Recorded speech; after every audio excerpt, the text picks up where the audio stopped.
Never snitched the rule, a lot of y'all forgot to play by.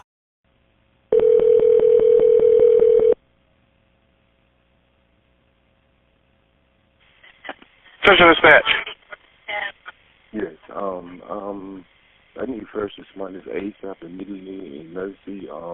The ambulance, the Lee Correctional Institution, there's been several stabbings and casualties laying out on the floor, man. Who am I speaking with? I'll never tell you that, but I'm telling you, it's going on right now, man. Are you an inmate there? Yes, I am, man. I'm an inmate, but it's the gangs members going against each other, man. It's Bloods against the G's. All right, so what unit is this going on in? Huh? What unit is it going on in? It's going on in F3, both sides, man.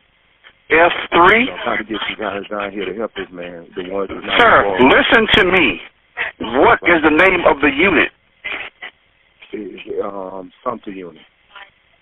F3, man. All right, we got units en route.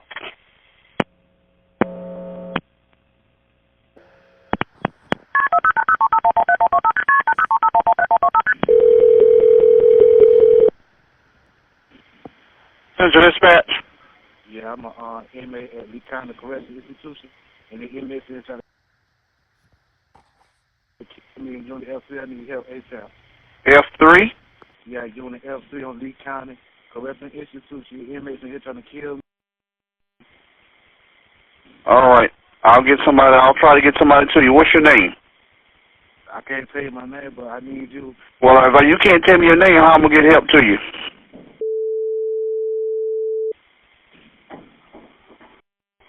All right, we'll let them know. When you need help, clear. Some of they come, they trying to buzz down the doors and all. And you say your name is what? Please. In Unit L3. And all type of stuff. Okay, I'll let them know.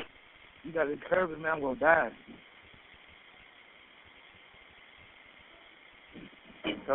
Hello? Yes, sir. Please, man, help me, man. They're out there right now trying to beat down the door. I need help. All right, sir. I got to get off the line to get them help. I got to get his call inside the prison, sir. All right.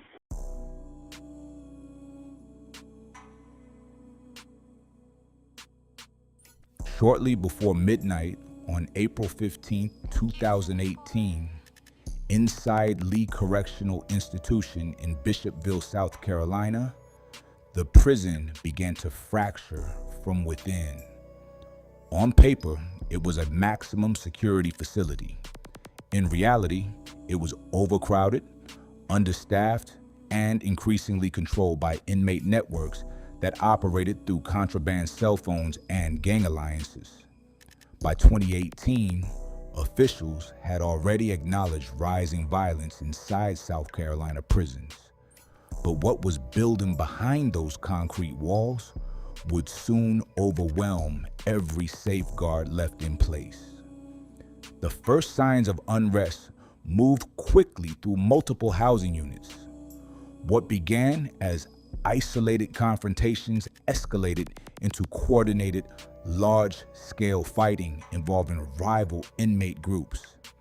Investigators would later determine that gang rivalries, disputes over control of illicit prison economies, and retaliation cycles all converged at the same moment. Inside the prison, once violence begins, there is no perimeter to contain it. Hallways became choke points. Dormitories became battlefields. Cells became both refuge and trap. Inmates who were not directly involved were swept into the chaos, forced to choose between hiding, fleeing, or being pulled into the violence. Within minutes, the situation expanded beyond the control of the limited correctional staff on duty. Multiple housing units were engaged simultaneously, making immediate intervention nearly impossible without risking additional loss of life among officers. Homemade weapons appeared almost instantly. Sharpened metal, broken fixtures, sections of bunk beds, Anything capable of inflicting harm became part of the fight. Investigators would later recover dozens of improvised weapons from the aftermath, each one a silent marker of how the prison environment itself had been converted into armament. The violence lasted more than 7 hours. When it ended in the early morning hours of April 16th, the prison held a toll that immediately placed the incident among the deadliest correctional facility riots in modern American history. 7 inmates were dead. The victims were later identified as Michael Millage, 44, no publicly confirmed gang affiliation. DeMonte Marquez Rivera, 24, Gangster Disciples. Raymond Angelo Scott, 36, a high-ranking Bloods member. Joshua Swin Jenkins, 30, no publicly confirmed gang affiliation. Corey Scott, 32, reported Crips affiliation. Eddie Casey, Jay Gaskins, 38, no publicly confirmed gang affiliation. Cornelius Quantrell McClary, 33, no publicly confirmed gang affiliation. Each of these men had arrived at Lee Correctional Institution serving sentences for prior convictions. Inside the prison system, their identities were often reduced to inmate numbers, but after the riot, their names became central to one of the largest and most complex homicide investigations in South Carolina history. As dawn broke over the facility, the scale of destruction became visible.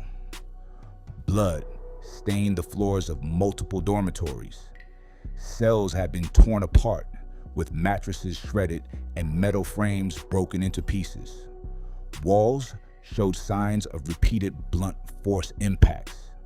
Makeshift barricades had been constructed in some areas using prison furniture, suggesting attempts by inmates to defend themselves during the prolonged violence. Some victims were found where they had fallen. Others were discovered in different locations throughout the housing units, indicating that movement and pursuit had occurred during the attacks. The sheer spread of the scenes made it immediately clear to investigators that this was not a single incident, but a series of overlapping assaults occurring across the prison simultaneously. Emergency response teams entered only after order was gradually restored. Medical personnel moved through the units treating the wounded, but for the 7 men who had died, there was nothing that could be done. The official count also included more than 20 injured inmates, many with stab wounds and blunt force trauma, serious enough to require hospitalization or extended treatment. As investigators from the South Carolina Law Enforcement Division began processing the scene, they were confronted with one of the most complex prison crime scenes in recent state history. Every dormitory had to be treated as its own crime scene. Every cell required documentation. Every piece of broken material had to be evaluated as potential evidence. And every inmate present during the riot became a potential witness, suspect, or both. The first challenge was reconstructing time. With surveillance footage limited and often obstructed during the riot, investigators relied heavily on physical evidence, inmate statements, injury patterns, and contraband cell phone data to rebuild the sequence of events. Communication records recovered from inside the prison system later became critical in identifying potential coordination before and after the violence. As evidence accumulated, a clearer picture emerged of how quickly control had collapsed. What began as localized fighting spread across multiple units almost immediately. Once that expansion occurred, the prison's staffing limitations became a critical factor in how long the violence continued unchecked. Officials would later explain that entering uncontrolled housing units with insufficient personnel risked turning a prisoner riot into a mass casualty event involving correctional officers as well. But for those inside the prison that night, time moved differently. 7 hours of violence inside a confined environment meant repeated waves of attacks, shifting control between inmate groups, and moments where individuals had no ability to escape or seek protection. By the time silence finally returned to Lee Correctional Institution, the damage was irreversible. The aftermath images released to the public showed what words could barely capture. Blood-soaked concrete floors, destroyed living spaces, torn bedding, bent metal, and the unmistakable signs of a prison that had been consumed by internal war.